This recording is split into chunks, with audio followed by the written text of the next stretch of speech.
Hi friends, welcome to first news. రైతు కడుపు నిండితేనే లోకానికి అన్నం దొరుకుతుంది. రైతు భరోసాకు సంబంధించి కీలక ప్రకటన చేసేందుకు తెలంగాణ సర్కారు సిద్ధమైంది. అదేంటో ఈ వీడియోలో మనం తెలుసుకుందాం. వీడియో చివరి వరకు చూడండి, మీకే అర్థమవుతుంది.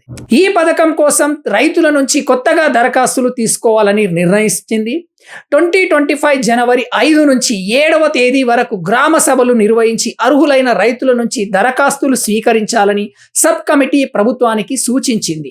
ఒక్క మండలాన్ని 3 భాగాలుగా విభజించి 3 రోజుల్లో గ్రామ సభలు నిర్వహించి అక్కడే రైతు భరోసా కోసం దరఖాస్తులను తీసుకోవాలని ప్రభుత్వం నిర్ణయానికి వచ్చింది. అయితే ఇన్ని ఎకరాల వరకు మాత్రమే రైతు భరోసా నిధులు ఇస్తామనే కండిషన్ లేకుండా సాగు చేసే ప్రతి ఒక్కరికి పెట్టుబడి సాయం అందించాలని సబ్ కమిటీ ప్రభుత్వానికి సూచించింది. ఎన్ని ఎకరాల్లో పంటలు వేస్తామనేది మాత్రం రైతులు అన్ని ఎకరాలను ఆ దరఖాస్తులో పొందుపరచాల్సి ఉంటుంది.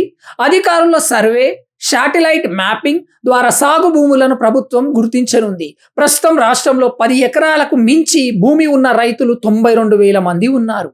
గత బీఆర్ఎస్ హయాంలో గుట్టలకు, రోడ్లకు రైతు బంధు డబ్బులు ఇచ్చారన్న కాంగ్రెస్ సర్కారు ఆరోపణలు చేస్తుంది. పంటలు సాగు చేయని భూములకు గత ప్రభుత్వం 21,284 కోట్లు చెల్లించిందని అసెంబ్లీలో అధికారిక ప్రకటన చేసింది.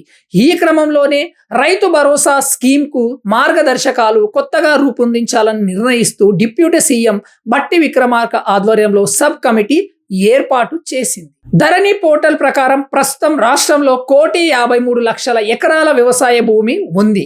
వానాకాలం సీజన్లో 1,30,00,000 ఎకరాల్లో రైతు పంటలు సాగు చేస్తున్నారు.